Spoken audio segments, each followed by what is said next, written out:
我知我對緊嘢先。係咯，唔好開住住。唔會。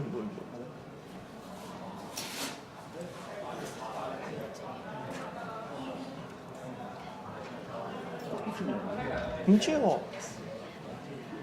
我有。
唔緊要，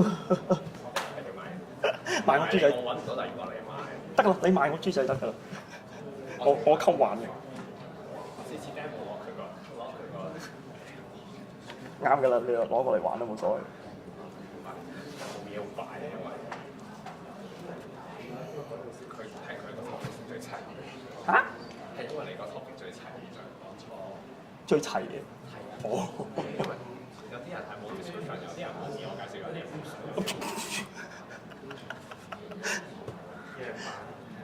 好好嘅 template， 好好用。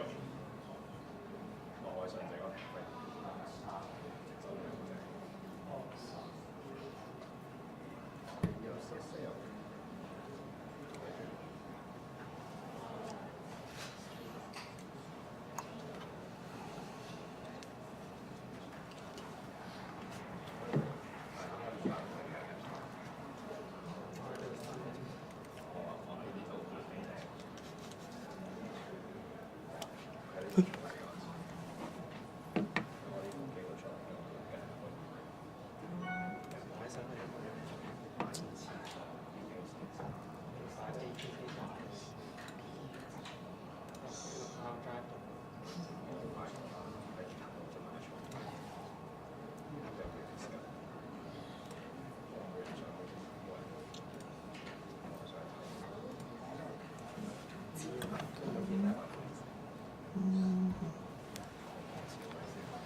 哦，有見到嘅，不過我自己有，所以。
Hello.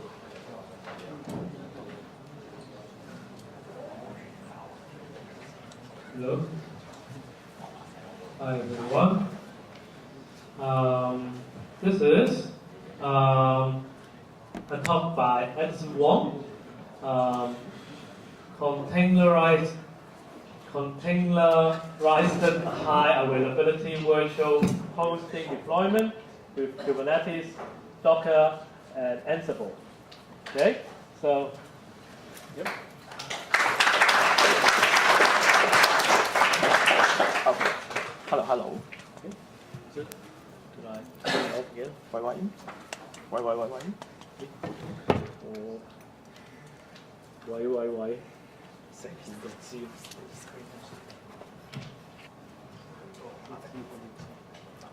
Wait. Okay. Okay. Good morning. Or better say good afternoon. So, okay. So I'm still so nervous because I keep on being a deadline fighter until just 30 minutes ago for this PowerPoint. Okay. So sorry. Okay. So first of all, let me introduce myself. I'm Edison Wong, and I'm from Containerized Design. So today's my topic is about. It's too long. It's just simplified. It's just about high availability virtual hosting deployment. So anyone try with Kubernetes and Docker and Ansible before? Okay, so most likely you may be more expert than me. So please forgive me if I have something that is not such accurate, and you can feel free to share with your idea during the Q&A session, okay? Or you can even interrupt in between as you like, okay? Just take it easy. Okay, so let me have a little bit introduced about myself. I'm a Drupal developer since 2005, and I'm also one of the Drupal user group founders in Hong Kong. So usually we will also gathering some per 2 weeks or maybe per month gathering, sharing some latest Drupals, which is a PHP-based CMS, news and technology, something. And I'm also a startup founder since 2010, and my office is also in Science Park, so I'm just walking from my office to here, isn't it? Okay, so, this is not my car, it's from the Singapore, okay? How to say that? 影城環球影城嗰邊嘅，不過架車好靚 but the car is so smart, so I like this photo. Okay, so I keep on also having some pitching in many other talks, especially in Barcamp Hong Kong. I have attended since 2008 something. Okay, one of the last open source conference in Science Park, I'm also being the speaker about some Drupal related stuff. Okay, and my company, mainly about, it's too much about that. I will share the PowerPoint. If you would like to have a look, you can share this. But we are mainly working on some open source solution, and especially web-based solutions. So that's why today we have to talk about virtual hosting deployment plus using Drupal for an example and something like that. Okay, so here first of all, let me give you an outline. So anyone have no idea about virtual hosting? Oh, everyone have the idea about virtual hosting. So okay. Anyway, I will try. So I will make this session be quicker. The virtual hosting for dummies. So at least give you some idea why. Ultimately, we come approach with Kubernetes and Docker and something like that. And then later on, I will try to give a demo. Okay, everyone know that online real-time demo may fail. So I have prepared all with screencasts. So in case my network is not such works, so just feel free to enjoy with the screencast. Okay. So and then the main dish I would like to say is about the tips and tricks section, because it's all about my knowledge. Aggregate according to my fail case, number of fail case for the last half years and something else. And also something in my roadmap that and keep on improving. So you may also share your idea and let me know, oh, that's great, maybe I support it into my ongoing roadmap. Okay, and then the Q&A session. But you don't need to wait for the Q&A session before challenging me. You can always do so. Okay, so first of all, virtual hosting for dummies. So what is virtual hosting? And then how it really works and how you can keep on improving it. And finally, what is our overall design in this presentation. So, okay, this is just copy from Wikipedia. It's talking about you want to serve multiple clients, maybe multiple domain name within single server or single set of server. Usually why you want to do so, because you want to utilize your resources, or better say, you want to oversell your resources. Because most likely, your client may not have very high traffic continuously per day, per hour, per second, right? So if you can serve, let's say 10 or 100 users within a single cluster or single server, then it will be much more resource utilized, okay? So that will come into the first approach. I guess everyone, if you have a Linux experience with LAMP stack application, you always go through this level at the very beginning. Single server, single cluster, and then a single domain. So very simple, if you are using Ubuntu, you just even need a task lab, install LAMP server, and then you will have the LAMP installed for you. So what is the benefit? It is simple, stupid, and not easy to fail, because it's just one domain name within one set of deployment. So you don't even need to care about security and so on, because that is only one client. But there's also the corresponding drawback that you're not able to scale it out. And on the other hand, if your server gets down, and then your service will disconnect from the internet. So similar as well as this image. So you have a single server, and then you have a host OS, and then you natively using the apt or RPM to install the Apache, MySQL, PHP, and so on and so on. And then finally, you serve your website. Okay, but then you will find that it's too much. Usually, too much for just single domain within single server. So next level, you will try to approach with single server, single cluster, but multiple domain. But in this case, then you will find another troublesome, because sometimes your client wants to have some self-management with their domain name. That's why you need a panel, a console for them. So that's come to the cPanel and also virtual machine. Okay, these two I have tried before. Okay, so as long as this image, now you have a shared Apache PHP MySQL for all of your clients. And usually, for example, when I'm using virtual machine, all users will have their home directories in just /home/AA/home/BBB, something like that. So you need to carefully define the corresponding security, because now everyone potentially able to break through the barrier and see the other IO's resources. So you need to take security in a very clear mindset, okay? Then, but from this point of view, you're still not able to scale it out, because again, it's still single point of failure. Now you have 10 customers in a single point of failure. And when that server fails, then you will have a service call, keep on calling in, because there's all 10 users say that they are offline. Okay, so that's not such good. So what's next? For the next level, then you will try to scale it out. So first of all, usually the system architect will first of all scale out the database. So now we split the Apache and the PHP away from the MySQL, so the MySQL have an individual database server. But then you will later on find that, okay, I also want to have multiple entry points for the web server. So you now scale the Apache into multiple, maybe also PHP, and then finally you will also scale your database. You will have the master-slave replication and something like that. Up to that level, then the next you need to ask for will be the file system. So then you will try for the NFS, CustoFS, and something. Okay, here I take the CephFs as example, because now I'm using it daily. Okay, now you have the redundancy, but it is quite difficult for deployment and management, especially if you would try to manage it manually by hand.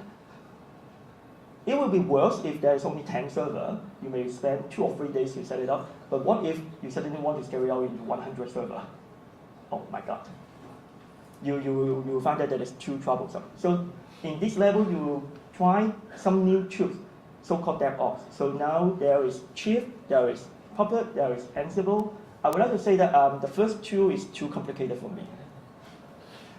I even tried around 3 months to understand how to write a simple modules for Chief, but then I just need 3 hours to write my first deployment for Ansible. So if you are new with DevOps, I strongly recommend you try with Ansible. That is simple, stupid, elegant enough. And you can also adopt your daily Unix and Linux experience for using it. Not too complicated. Okay, so now you write your deployment into program, and then you try to access all of your client server once together and deploy all of that. seems like much better, but on the other hand, you're still deploying the stuff on top of the native OS with RPM and DB. So again, you may need to think about multiple OS version, for example, Red Hat and then Ubuntu, or multiple release, for example, 1.4.04, 1.6.04, and now today I'm using 1.8.04. So it's quite complicated, okay? So what next you could do? Okay, I would like to say my ultimate solution is similar as this. So you have multiple server on top of multiple cluster, okay? And then each set of cluster just serving single client. So similar as this. And this. And this. Okay? But what is the drawback? If you have as many as server you can, then there is not a problem, right? But now you scale, you times it up according to how many numbers of clients you have, so it's too complicated too. And on the other hand, the deployment and management is also difficult, even you are having DevOps. So how to get rid of it? So what we need to do for improvement? Okay, so you would like to have a much more simple architecture for architecture deployment. So here it goes with Ansible. Okay, and then you need to get rid of different OS variation. Because some of my clients say, I give you the Red Hat. Some of my clients say that I give you the Aliyun. And then some of my clients say, give me Ubuntu on top of OpenStack. And then I have a bare metal in my office. So how can you get rid of the variation of the OS and the deployment environment?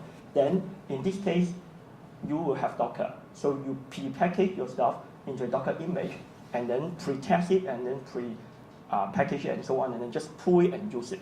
Okay, so you will also need a centralized file system. So is NFS a good choice? If you have tried to use NFS in production, then you will find that if the master, if your server get down, and then your client will all get deadlocked. You may need hard reboot in your client in order to release it. So it is not too good if you are using NFS in production. But CephFs is much better because you can have multiple entry points for mounting the file system. And almost never fail, almost, but I always make it fail because I keep on trying ever. Okay, so another difficulty is about the fail detection. Anyone try with Coruscant, Heartbreak, or some VIP or something like that before? Do you like that? Like to play with it? I hate with that very much because whenever I add 2 or 3 more server and I need to put that into the Coruscant or Heartbreak and deploy configuration in order to able to detect it. But now you have Kubernetes. So whenever some of your service get down on specific machine, they will reschedule your application into another machine almost real time. And you may not need to take too much care about it. It will do everything for you automatically. So finally, you may also need to make every tenant and resources isolated. Okay? So that's why this few applications come in. Okay?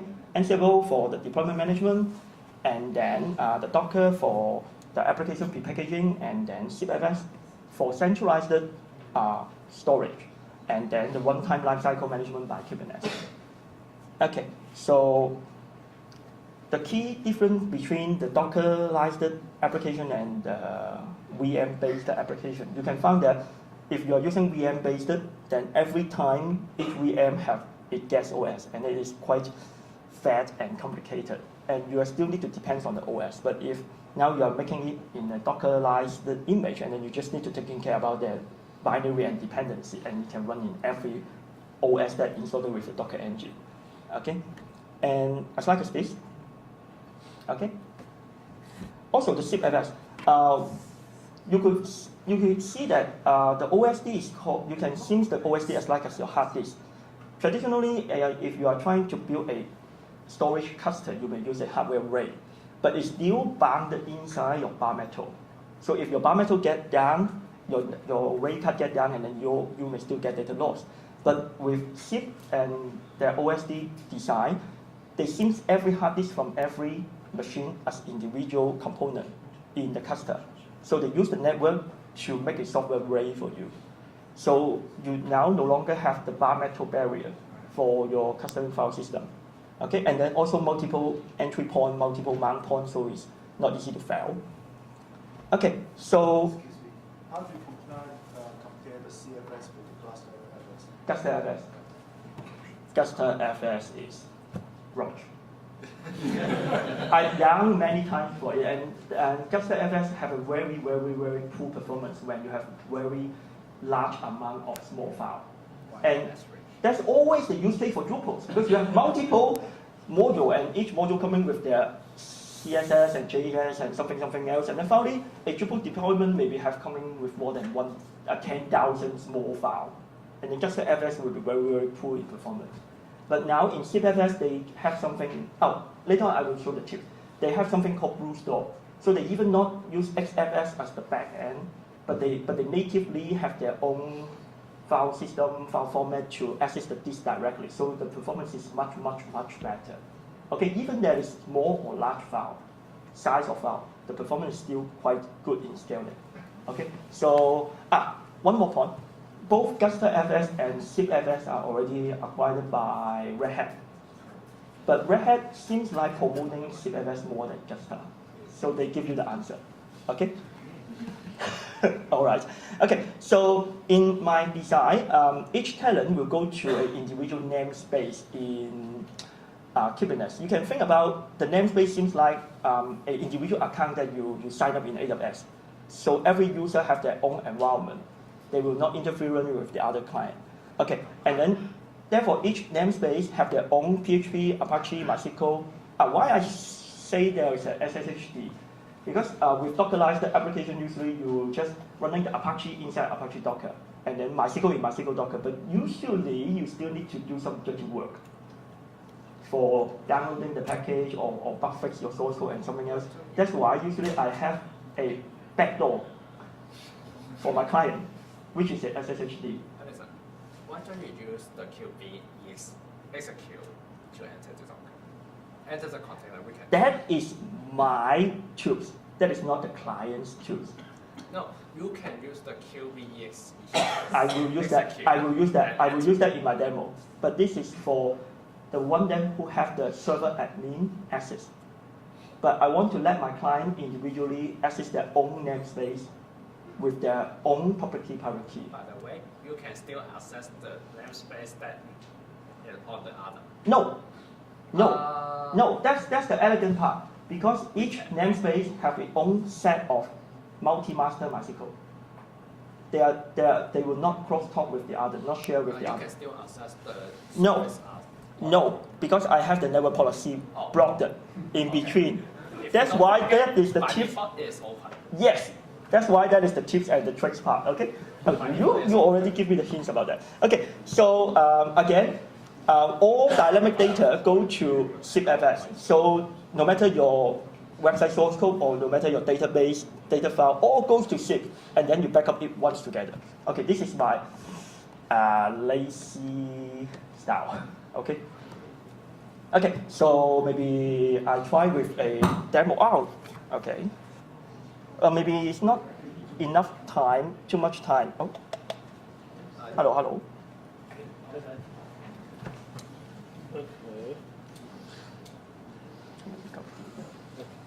Wait. Okay, so forgive me, I would like to show that in the screencast. Wait.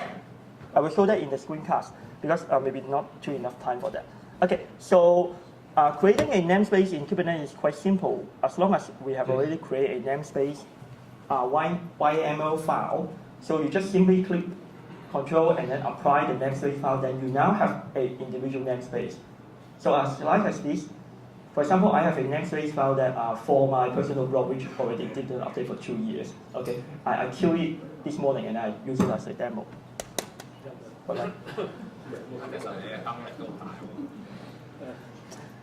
Okay, never mind. So now here is the YML file. You can find that it is quite human readable for defining an individual namespace. So just simply apply it, and then in my Kubernetes cluster, there is an additional namespace. Okay, next, I want to apply my deployment my application stack, including Apache, MySQL, PHP, and also even the namespace isolation in the networking, and then the ingress controller for the HTTPS and something. All what I need to do is prepare the corresponding YAML file, and then I say apply that directories. As like as this, because I've already created the network policy for only allow the ingress controller and also block the other else per namespace interlinkage, and then also create a stateful set for MySQL so that I can start free MySQL instance together within this namespace, which is multi-master. So very simple still, but I just need a load balancer. Kubernetes also provide me some load balancing. So I just need to access the load balancer IP, and then I will access the free multi-master database directly without additional consideration. Okay, and then, okay, the kube execute. So this is now, for example, once the application stack deployed it, then you can go into it. Because now I have a backdoor port, which is a SSH daemon, which also mount all the document root and also able to access the database. So now I can go into it and give a PHP info for it, like this. And then I can check my result. Okay, so everything are just within 3 minutes. I would like to say that just deploy within 3 minutes. Click and go, and then the Apache MySQL PHP are already well configured. Okay, for sure that before that you need to type around half hour for all the configuration, but once that get ready, you just need 3 minutes to get let it populate for you. Okay, so next I try to download with the Drupal's latest version, and then keep installing it. Okay, I would like to say that this is just some screenshot before 1 hour. So for sure that is true, okay? Just because it's not enough time, so I try to skip it. Okay, as you can see that here I typed the host for the MySQL database, not local host. Usually you may type local host if you have all in one deployment, right? But now I just point to an internal host name called MariaDB cluster. And then I can access all 3 multi-master MySQL ones together. Okay, install, something like that. Okay. Again, if I want to scale my Apache from 1 instance to 4 instance, simply patch my existing deployment into 4. And then they will give me 4 Apache, 4 PHP, and 3 MariaDB. I am lazy about that. Okay, so so you could see that now once I apply the patch, you could see that now the Apache, the HTTP daemon into 4 lines. Okay, and then the MariaDB is initializing, so it is still running, and then the PHP going into 4 entry point. So at this point, they are running. Also, you could see the node column. Each of the applications are running on top of different machine. So even one of the machine get down, maybe power failure or something else, it will reschedule into another physical node for you. Okay? Okay, so too much for the introduction, so go faster for the tips. Okay, so anyone try with Ansible before? Good. Most likely you should love it, okay?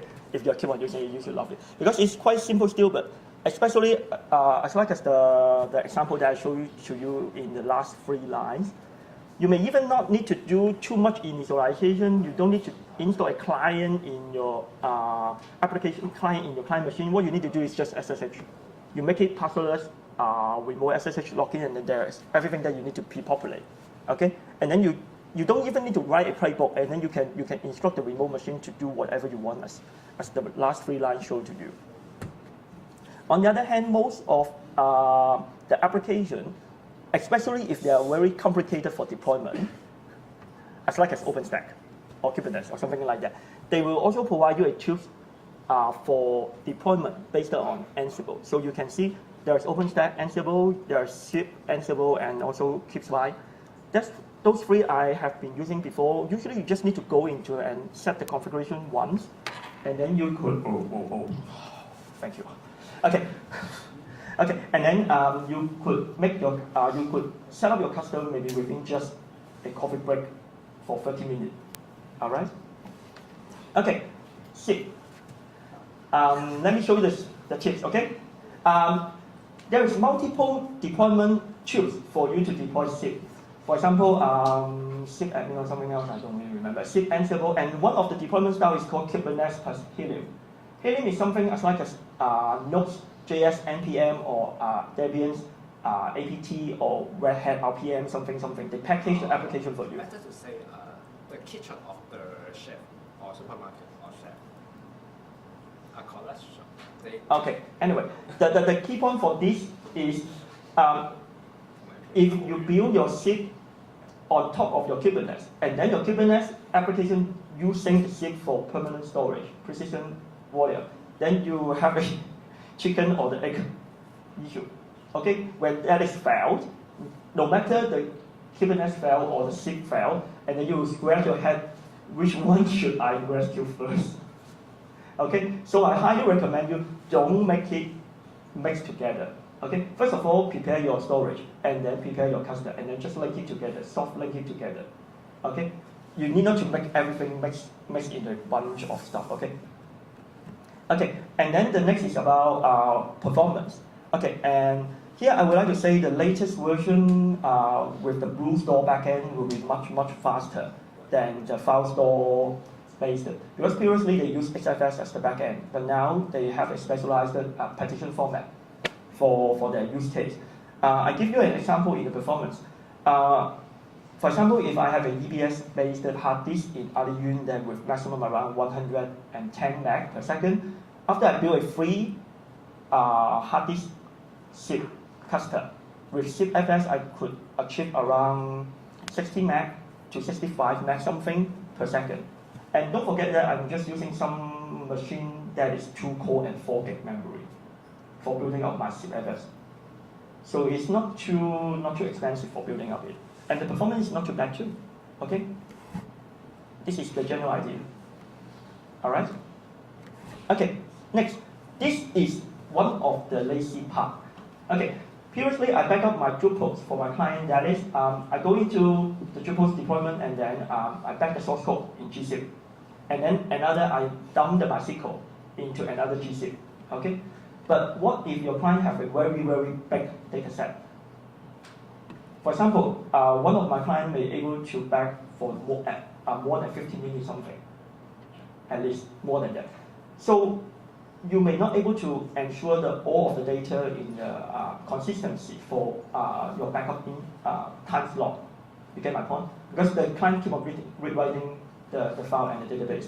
Okay, so here now CephFs coming with a snapshot functionality. So first of all, you could snapshot it, and then I try to use something like duplicity to do a deduplication backup into simplified gzip, flattened file gzip. Okay, so it's easy for restore.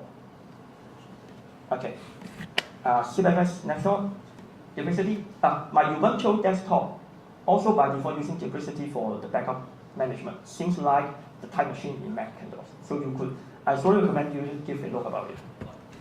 Okay, Kubernetes. We say that try to use SIP for Kubernetes storage, but then first of all you need to provision the driver.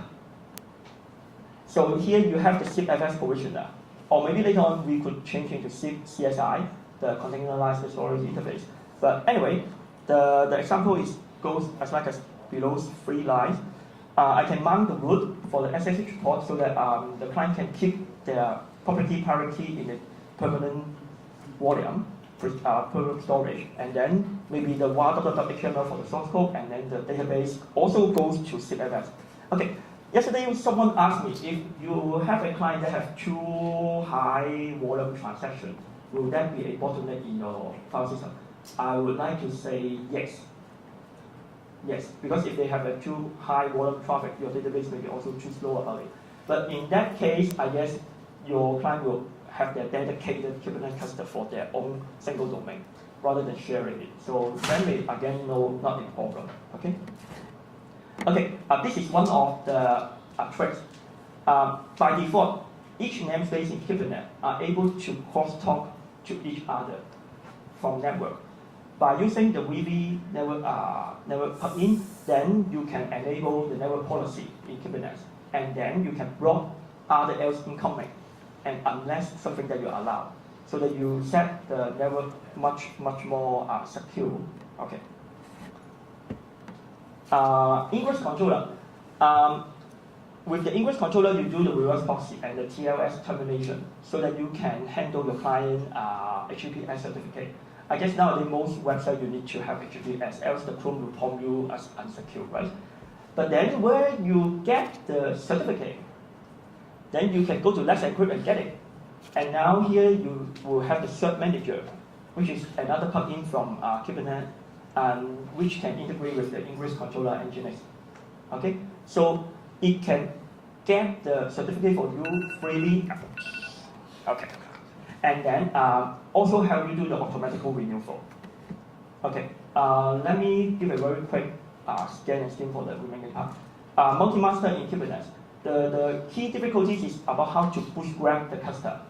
And Kubernetes gives you something called PS Finder so that you can find out how many other else similar applications within the same service scope. Okay? For example, if I'm the one and only one within the subnet, and then I bootstrap a new cluster. If I am the second or the third or something else, then I just simply join the cluster. Okay? I have a Docker image which integrates everything for it. Okay. People think about performance. I would like to say that simply give a large enough InnoDB buffer pool size for it, and then try to let your MariaDB cache everything into the memory. Then generally it should be fast enough. And then next is for sure that in PHP, don't forget about the op cache and the APC, so that again cache as much as possible. Okay, this is one of the troublesome.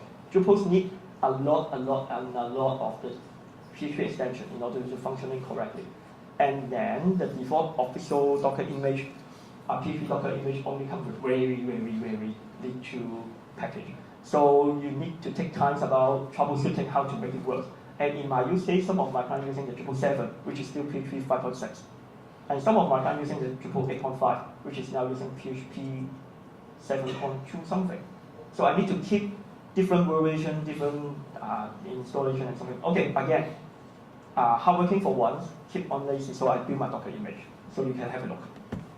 Okay, in Apache, because now I don't use the Vanish Maker CDN, so in your Apache, just simply enable your cache into this, and then it should be fast enough.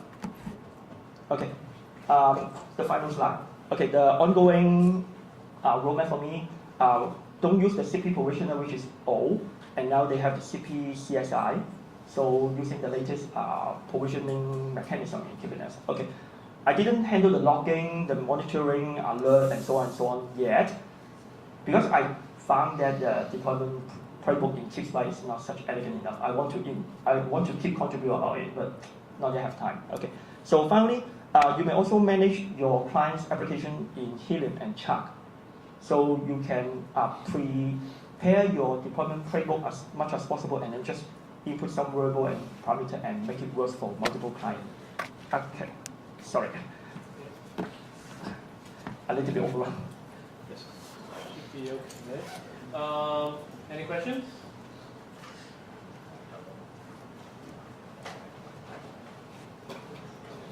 Do you have any thoughts on Kubernetes versus Docker Swarm? Oh.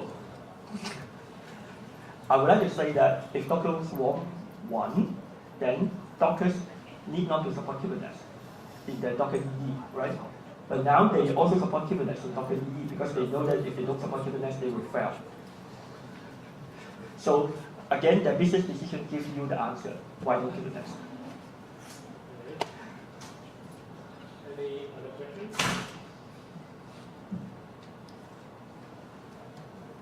Later on, I will try my best to upload it to SlideShare and share the link in Facebook or somewhere else. So if you have any other questions later on, you could get my slide and ask me individually or in some other else media. Yeah.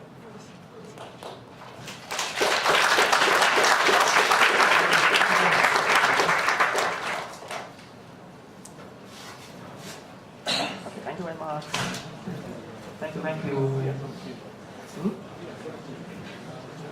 唔係，我都睇過平凡，我睇過消化緊，消化緊。Prometheus 嘅。Sorry。